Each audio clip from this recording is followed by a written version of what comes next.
Hello everybody, welcome to G centric. Amplitude modulation हमने करीब करीब कंप्लीट कर लिया है। पिछले लेक्चर में बोला था हम नेक्स्ट लेक्चर से एंगल मॉड्यूलेशन स्टार्ट करेंगे, लेकिन उस पर बढ़ने से पहले एक छोटी चीज जो मैं मिस कर गया था उसको अभी हम यहां डिस्कस करेंगे। उसके बाद फिर नेक्स्ट हम एंगल मॉड्यूलेशन स्टार्ट करने वाले हैं। क्या अगर मैसेज सिग्नल इस तरीके से हो तो हम बोलेंगे ये सिंगल टोन है। इस सिंगल टोन के केस में मॉड्यूलेटेड सिग्नल से आप म्यू डायरेक्टली फाइंड कर लेंगे। जो भी ये मैसेज सिग्नल है इसकी पीक वैल्यू मल्टीप्लाई बाय के, म्यू आपके सामने होगा के ए इंटू एम, और उस म्यू की हेल्प से मॉड्यूलेशन एफिशिएंसी, पावर एफिशिएंसी जो होता था वो हमने एक्सप्रेशन कैलकुलेट किया था। ये बनकर के आया था, कैलकुलेट किया था, रटा नहीं था हमने, हाँ, लेकिन कैलकुलेशन के बाद हमने प्रैक्टिस में लेकर के आ गए थे। अब अगर हम म्यू की वैल्यू बढ़ाएं तो म्यू की वैल्यू हम मैक्सिमम 1 तक कंसीडर करके चलते हैं। हालांकि 1 से ज्यादा भी ले सकता है, लेकिन फिर हमें सिंक्रोनस डिटेक्टर का रिक्वायरमेंट होगा। एम्पलीट्यूड मॉड्यूलेशन का केवल और केवल एक ही एडवांटेज है, बाकी सब तो घटिया है। क्या एक एडवांटेज है कि हम इसको एनवलप डिटेक्टर से डिटेक्ट कर सकते हैं, मींस इसका रिसीवर का इंप्लीमेंटेशन बहुत सिंपल होता है। तो अगर हम म्यू ग्रेटर देन 1 रख लेंगे तो वो जो सिंप्लिसिटी है वो भी हमारे हाथ से जाएगी, सिंक्रोनस डिटेक्टर यूज में लेना होगा।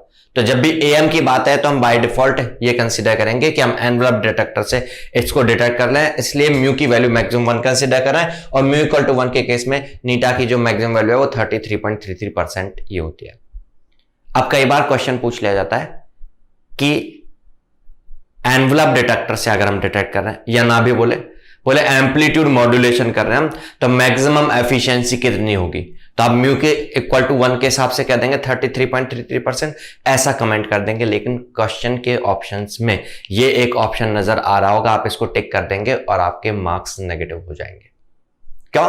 क्योंकि ये स्पेशली है अगर हमारा message signal sinusoid, single tone sinusoid signal हो। अगर इसके अलावा कुछ और हुआ तो हो सकता है ये वाली वैल्यू कुछ और बने, मैक्सिमम जो है वो 33.33% ना बने। हालांकि म्यू इक्वल टू 1 के लिए बनेगी मैक्सिमम, लेकिन जो ये एक्सप्रेशन आ रहा हो ये नीटा का, ये इस स्पेशल केस में अगर इसकी बजाय सीधी सी बात करें, अगर हम मल्टीटोन होता सिग्नल, अगर मल्टीटोन होता सिग्नल तो म्यू जो आप इस फॉर्म में पुट कर रहे होते वो म्यू किसी एक का नहीं, मींस म्यू इक्वल टू के इंटू ए एम नहीं, बल्कि के इंटू ए एम 1 स्क्वायर, जिसको आप म्यू 1 कहते थे, के इंटू ए एम 2 स्क्वायर, जिसको आप म्यू 2 कहते थे, उसका रूट वैल्यू करके देन पुट करना होगा। तो यहां से ही समझ जाता है कि इसका मतलब ये मैसेज पर डिपेंड करता है। बट मैसेज ये भी जरूरी नहीं कि सिंगल टोन साइनोसॉइड या मल्टी टोन साइनोसॉइड ही हो। यहां मैं मल्टी टोन साइनोसॉइड कह रहा हूं, जरूरी नहीं है कि साइनोसॉइड हो सकता है मैसेज सिग्नल हमारा स्क्वायर वेव हो सकता है मैसेज सिग्नल हमारा ट्रायंगुलर वेव हो, या मैसेज सिग्नल किसी और फॉर्म में भी हो सकता है। देन उस केस में हमें कोई जनरल फॉर्मूला होना चाहिए नीटा का, इसकी बजाय कोई जनरल जो हर एक सिग्नल के लिए हो जाए। ये तो साइनोसॉइड सिग्नल के लिए दिख रहा है ना, मैं K into M equal to mu, तो हम डायरेक्ट ये पुट कर रहे हैं। तो जनरल जो होता है नीटा का, जनरल फॉर्मूला जो होता है मॉड्यूलेशन एफिशिएंसी का, दैट इज के ए स्क्वायर। हमारा जो मॉड्यूलेटर है उसकी एम्पलीट्यूड सेंसिटिविटी के है, तो के स्क्वायर पी बाई 1 प्लस के स्क्वायर पी परसेंटेज की फॉर्म में फाइंड करना है तो मल्टीप्लाई बाय 100, वेयर पी है जो हमारा मैसेज सिग्नल होगा, जरूरी नहीं है साइनोसॉइड हो, उस मैसेज सिग्नल की पावर ऑफ मैसेज सिग्नल। इस पावर को ही हम बोल सकते हैं ना आरएमएस वैल्यू का स्क्वायर, तो हम ऐसे बोल सकते हैं ये एक तरीके से मैसेज की स्क्वायर की मीन वैल्यू का रूट का स्क्वायर है। तो रूट स्क्वायर खत्म तो केवल मीन स्क्वायर वैल्यू है, ये मीन स्क्वायर वैल्यू है, मीन स्क्वायर वैल्यू है, मैसेज की मीन स्क्वायर वैल्यू है। तो इसको कई बार ऐसे भी कह सकते हैं के स्क्वायर मैसेज की मीन का स्क्वायर का मीन डिवाइड बाय 1 प्लस के स्क्वायर मैसेज की स्क्वायर का मीन। अब कुछ एग्जांपल से हम पहुंचेंगे रिजल्ट पर कि अगर सिग्नल ऐसा नहीं इस तरह का हो तो क्या बनेगा। तो क्या ये 33.3% से ज्यादा एफिशिएंसी भी हो सकती है क्या किसी दूसरे सिग्नल के लिए? तो कुछ केसेस डिस्कस करते हैं। सबसे फर्स्ट केस तो मैं ये साइनोसॉइड ही ले लेता हूं। अगर मैं कंसिडर करता हूं कि एम टी जो है वो साइनोसॉइड ही है, M cos omega M T. अगर ये एक्सप्रेशन जो है इसको सेटिस्फाई कर गया, ये रिजल्ट आ गया, तो हम कह देंगे हाँ हर एक के लिए होगा। ये जस्टिफाई करने के लिए मैं कह रहा हूं कि हाँ क्रॉसली इसको सेटिस्फाई कर रहा है कि निकला है। आप मैसेज की mean square value means power calculate करोगे तो am स्क्वायर बाय 2 होगा। आप यहां सब्स्टिट्यूट करोगे ka square am square by 2 by 1 plus ka square am square by 2। 2 LCM लेके कैंसिल आउट कर दोगे, हो जाएगा ka इंटू am, ka और am दोनों का स्क्वायर है ना, divide by 2 plus ka into am का स्क्वायर, और ka इज म्यू तो mu square by 2 plus mu square. Percentage में फाइंड करने के लिए मल्टीप्लाई बाय 100 कर देंगे। सेम यही बनकर क्या रहा है, मतलब इसका मतलब जब इस सिग्नल के लिए सेटिस्फाई हो रहा है तो ये जनरल हर एक के लिए सेटिस्फाई होगा। तो चलिए दूसरा केस अगर मैं कहूं, सेकंड केस अगर मैं कहूं कि मेरा मैसेज जो है वो मल्टी टोन है, am1 cos omega m1t plus am2 cos omega m2t, multi tone signal है। अब आप इसकी स्क्वायर का mean value means power calculate करोगे तो इस वाले टर्म का पावर हो जाएगा am1 स्क्वायर बाय 2, इस वाले टर्म का पावर हो जाएगा am2 स्क्वायर बाय 2। ठीक है, आप वैल्यू सब्स्टिट्यूट करोगे तो बोलोगे ka square am1 square by 2 plus am2 square by 2 by 1 plus k square am1 square by 2 plus am2 square by 2। यहां से आप कह सकते हो 2 एलसीएम लेकर के k इंटू am1 का square means mu one square plus k into am2 square means mu two square divide by 1 plus k into am1 square means mu one square, k into am2 square means mu two square और by 2 जो आता है LCM cancel out ये हो गया। क्या ये म्यू1 square plus म्यू2 square का रूट करते तो रिजल्टेंट म्यू का स्क्वायर होता, सॉरी म्यू होता, यहां रूट नहीं है तो ये म्यू का स्क्वायर है रिजल्टेंट, ये रिजल्टेंट म्यू का स्क्वायर है। तो आप वैसे भी कैलकुलेट कर रहे होते थे तो रिजल्टेंट म्यू कैलकुलेट करके पुट करते इस फॉर्मूले में। चलिए ये दोनों तो यहां तक की चीजें। अब कुछ नए सिग्नल्स देखता हूं, मैं थर्ड केस डिस्कस कर रहा हूं। मान लो मेरा mt एक ट्रायंगुलर वेव है इस तरह का, ये ट्रायंगुलर वेव की पीक वैल्यू am है, नेगेटिव में माइनस am है। अब अगर इस ट्रायंगुलर वेव की स्क्वायर का मीन कैलकुलेट करें, इसकी स्क्वायर का मीन कैलकुलेट करें, अच्छा आप mean square value means RMS का स्क्वायर, तो आप साइनोसोडल के लिए तो आरएमएस जानते भी है ना, am बाय रूट 2 होता है, तो am बाय रूट 2 का स्क्वायर, इसलिए पावर आप am स्क्वायर बाय 2 कर देते थे। अगर आप इसकी अब स्क्वायर वैल्यू का मीन कैलकुलेट करेंगे तो एक पर्टिकुलर टाइम पीरियड है इसका, ये टाइम पीरियड है मान लीजिए, ठीक है। मीन कैसे कैलकुलेट करते हैं हम इंटीग्रेट करते हैं, जिस सिग्नल का मीन कैलकुलेट करते हैं उसको एक टाइम पीरियड के लिए इंटीग्रेट करते हैं, और जितने टाइम पीरियड के लिए इंटीग्रेट करते हैं उतना टाइम पीरियड डिवाइड करते हैं। तो अभी मैं 0 से लेकर t तक इंटीग्रेट कर रहा हूं अगर, तो t को डिवाइड करूंगा, लेकिन किसको इंटीग्रेट करूंगा, mt को नहीं, इस mt को नहीं, मुझे मीन कैलकुलेट करना है, मुझे मीन कैलकुलेट करना है, ये सिंबल होता है मीन का, मुझे मीन कैलकुलेट करना है mt का नहीं बल्कि mt की स्क्वायर वैल्यू का, इसकी स्क्वायर वैल्यू का, इसकी स्क्वायर वैल्यू का, ये जो फंक्शन बन रहा होगा इसका स्क्वायर वैल्यू अप्लाई करना होगा। इसका फंक्शन अगर मुझे 0 to t करना है तो मैं ब्रेक कर सकता हूं, 0 से लेकर के, या आप कह सकते हो t/2, या आप कह सकते हो t/4, 0 से t/4 तक ये कुछ और जा रहा है तो मैं 0 से t/4 तक करूंगा अलग। 0 to t/4 अगर मैं देखूं तो ये स्ट्रेट लाइन है जिसका slope am/t/4, am/t/4 means 4am/t हो रहा है, इसका स्लोप 4am/t हो रहा है, क्लियर होती है बात है।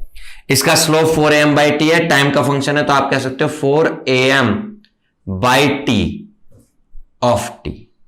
ये तो बना mt, इसका स्क्वायर और करना है और फिर इंटीग्रेट करना है, इंटीग्रेट करके लिमिट पुट करनी है। ऐसे ही जब मैं t/4 से लेकर के 3t/4 की बात करूंगा तो ये फंक्शन बन रहा होगा 3t/4 के लिए, इसका फंक्शन फिर इसका, तो ऐसे करना थोड़ा सा कर लेंगे इस तरीके से हम।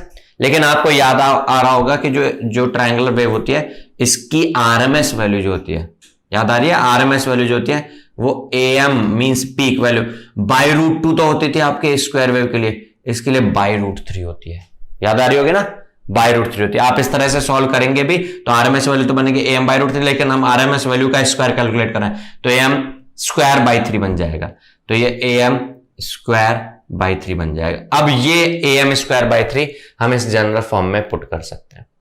तो इसके लिए पुट करेंगे अगर हम, तो k square into am square by 3 आएगा। k square into am square बन जाएगा mu square by 3 by 1 plus k square am square by 3। k square am square बन जाएगा म्यू का स्क्वायर बाई 3, 3 एलसीएम ले रहा हूं मैं, तो ये बन जाएगा mu square by 3 plus mu square. ये नीटा वैल्यू बन गया।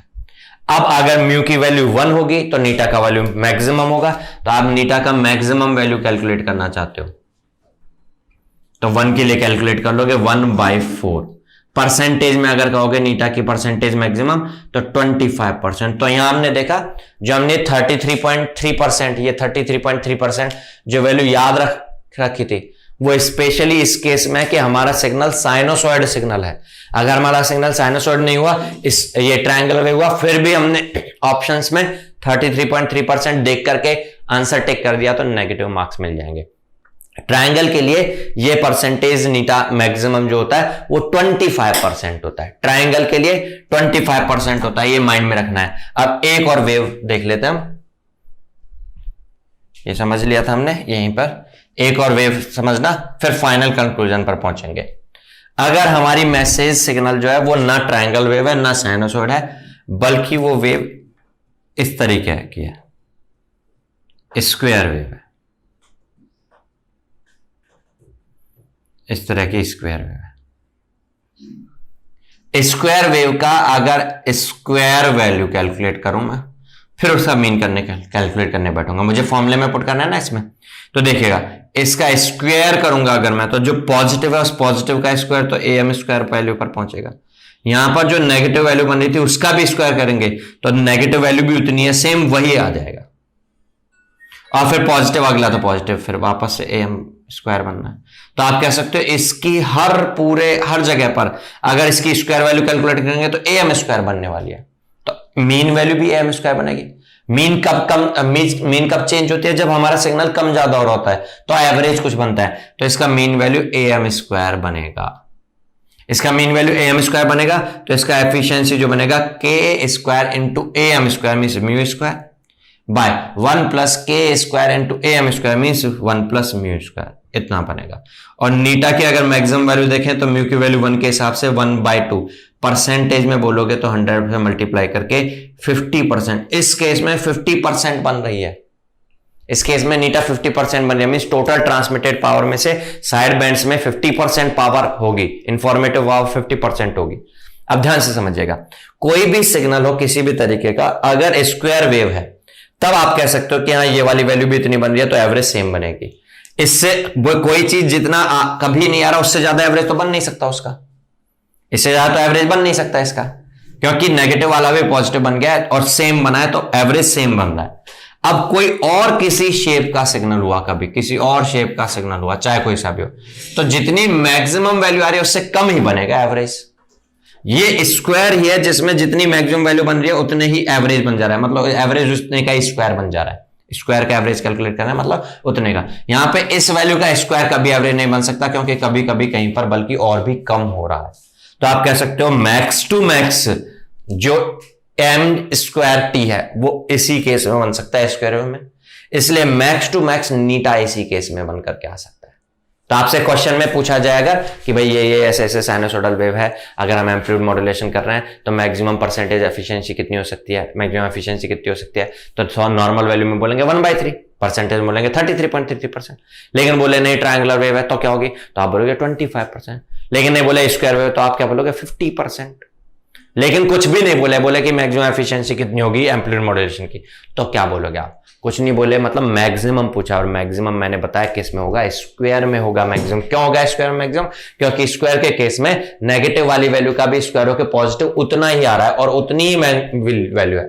डीसी टाइप से बन गया इसका स्क्वायर वैल्यू, जो डीसी होता है उसका स्क्वायर एवरेज भी वही होता है। लेकिन कोई डीसी नहीं बन रहा होता, कम जा रहा होता तो मैक्सिमम से तो कम ही बनता है, यहां मैक्सिमम ही बन जा रहा है, इसलिए यहां रिजल्ट सबसे ज्यादा आएगा। तो कुछ भी नहीं बोले, सीधे मैक्सिमम पूछा है तो स्क्वायर के लिए मैक्सिमम होता है, इसलिए आप बोलेंगे 50%। लेकिन स्क्वायर के लिए नहीं पूछ के आपसे ट्रायंगल के लिए पूछ लेता है और फिर 50% ऑप्शन है, 50% टिक नहीं करोगे, फिर आप 25% होता है ट्रायंगल के लिए, ऐसा कहोगे। तो एक बार इसी का क्वेश्चन भी आया हुआ है। अब क्वेश्चन में क्या बताऊं, सिंपल जो चीज है वो डिस्कशन में मैंने बता दिया। क्वेश्चन में ये पूछा गया maximum efficiency of amplitude modulated signal will be, options में 33.33% भी है, 25% भी है, 50% भी है, 70% भी है। आप आंसर टिक करेंगे मैक्सिमम 50% हो सकता है। क्वेश्चन में ऐसा स्पेशली नहीं बोला है कि मैसेज सिग्नल कौन सा है, तो मैक्सिमम स्क्वायर के लिए होता है, हम 50% कहेंगे। ठीक है, तो ये चीज थोड़ा सा डिस्कस करना रह गया था, ये इस लेक्चर के साथ हम इसको कवर कर रहे हैं। ठीक है, तो आगे से कभी कोई भी सिग्नल दे करके, हमें जरूरी नहीं है कि इस तरह से स्टैंडर्ड वेव दी जाए, किसी भी फॉर्म में वेव फॉर्म दे देगा। आपको अगर एफिशिएंसी कैलकुलेट करनी होगी तो के दे करके रहेगा आपको, आप ये वाला फॉर्मूले से एफिशिएंसी कैलकुलेट करके बताएंगे। वो वाला जो एक्सप्रेशन होता था ये केवल ओनली फॉर साइनोसॉइड है। अगर साइनोसॉइड सिंगल टोन की जगह मल्टीटोन हो तो भी आप म्यू कैलकुलेट करने के लिए μ1² प्लस μ2² से कैलकुलेट करके देन पुट करते ही है, या फिर या अलग से ऐसे समझ सकते हैं। तो इसको अप्लाई कर सकते हैं साइनोसॉइड सिंगल टोन या मल्टीटोन के लिए म्यू कैलकुलेट करना होगा। सिंगल टोन के लिए सीधे समझ में आता है, मल्टीटोन के लिए μ1² प्लस μ2² के रूट से कैलकुलेट करना होगा। ठीक है, बाकी और कोई सिग्नल है तो ये, तो इसलिए हम जनरल ये देखेंगे क्योंकि इससे तो ये रिजल्ट बन के आ ही रहे। ठीक है, तो इस बात को ध्यान रखना है। चलिए, तो यहाँ पे एम्पलीट्यूड मॉड्यूलेशन कवर होता है। नेक्स्ट लेक्चर में हम एंगल मॉड्यूलेशन स्टार्ट करेंगे। मिलते हैं नेक्स्ट लेक्चर में, तब तक के लिए गुड बाय, थैंक यू।